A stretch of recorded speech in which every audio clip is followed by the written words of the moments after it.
বছরের প্রথম হারভেস্ট করছি আজকে। তো রেকর্ডিং এবং হারভেস্ট খুবই ডিফিকাল্ট, এই জন্য সবগুলোকে আগেই কেটে রেখেছি, শুধু দেখাচ্ছি যে কোথা থেকে কোনটা তুললাম আর কি। কোজেট আসলে সবচেয়ে সহজ সবজি হচ্ছে কোজেট। খুব তাড়াতাড়ি ফলন দেয়, খুব তাড়াতাড়ি ফলন দিয়ে এরা খুব তাড়াতাড়ি মারা যায়। এই কারণে শুরুতে কোজেট আসলে বেশি বড় হতে দিতে হয় না।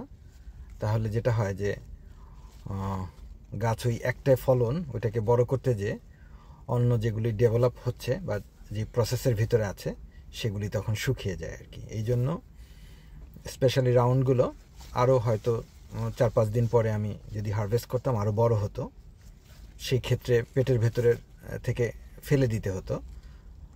বাট এখন যে হারভেস্ট করছি তাতে উপকার হচ্ছে দুই রকম, যে পুরো সবজিটাকেই ব্যবহার করা যাচ্ছে, একদম চামড়া থেকে ভেতরের সব কিছু। ইচ্ছা করলে কেউ এর সঙ্গে যে ডাটাটা থাকে সেটাও হয়তো রান্না করে খেতে পারে, এমন কচি আর কি এটা। তো গাছ এখন খুবই কম বয়স, এই অবস্থাতে এক গাছে 4-5টা ফলন দিয়ে মানে তাক লাগানোর মতো কোনো বিষয় আসলে নাই। ব্যাপার হচ্ছে যে আমি আমার সবজিকে গাছকে বেশি প্রেশার দিচ্ছি না এখন যেগুলো হচ্ছে, কারণ এখন ওয়েদার অনেক চেঞ্জ, হঠাৎ করে চেঞ্জ, যার জন্য গাছ প্রচণ্ডভাবে মেল এবং ফিমেল ফ্লাওয়ার প্রডিউস করে।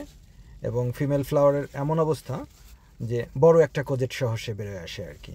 যতক্ষণ ফার্টিলাইজ হচ্ছে না ততক্ষণ দেখা যায় এটা একটা টেনিস বল, এরপরে ফার্টিলাইজড হলে এটা আস্তে আস্তে বাড়তে থাকে এবং বাড়তে দিলে ফুটবল হয়ে যায় আর কি। তখন দেখা যায় যে যদি 1 কেজি হয় একটার ওজন, 1/2 কেজি পেটের ভেতরে যা থাকে ওগুলো ফেলেই দিতে হয়, চামড়া ফেলে দিতে হয়। তার আগে এই অবস্থায় হারভেস্ট করলে সম্পূর্ণটাই আসলে রান্না করা যায় এবং টেস্টও ডিফারেন্ট থাকে।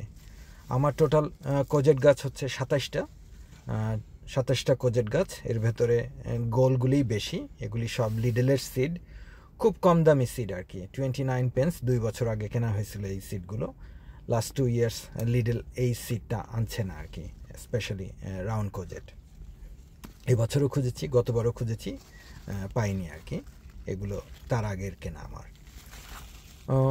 জার্মিনেশন রেট খুবই ভালো, যতগুলো সিড ফেলা হয়েছিল প্যাকেটের সবগুলোই জার্মিনেট করেছে এবং সবগুলোই শেষ পর্যন্ত পূর্ণাঙ্গ গাছ হিসেবে আমি বাঁচিয়ে তুলতে পেরেছি আর কি, এবং সেগুলো থেকে এখন ফলন দিচ্ছে।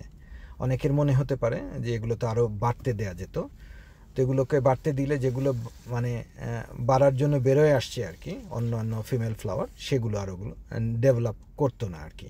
ওই একটার জন্য আরও 2-3টা নষ্ট হয়ে যেত, যেহেতু গাছ এখনও ওইভাবে মানে অতটা ম্যাচিউর না, যার জন্য প্রথম অবস্থায় যদি 2-3টা ধরে আসলে কমিয়ে দেওয়া উচিত হারভেস্ট করে, না হলে দেখা যাবে 3টা রাখতে যে একটাও শেষ পর্যন্ত আসলে ফ্রুট হিসেবে আমরা হারভেস্ট করতে পারছি না আর কি, ড্রাই হয়ে যাচ্ছে, মারা যাচ্ছে, এবং অন্যান্য যেগুলি মানে ডেভেলপ হওয়ার জন্য রেডি ছিল সেগুলোও নষ্ট হয়ে যায় আর কি। সো যদি থাকে হারভেস্ট করে ফেলা সবচেয়ে ভালো আর কি।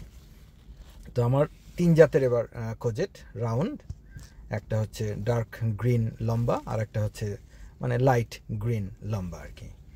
এই 3 জাতের কোজেট, বাগান ভর্তি 27টা গাছ, অনেক সুন্দর আর কি।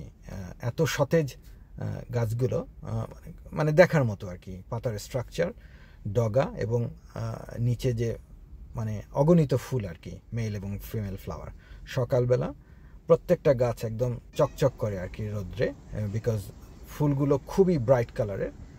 ব্রাইট হওয়ার প্রধান রিজন হচ্ছে যাতে মৌমাছি আকৃষ্ট হয়। আজকের harvest, thank you very much.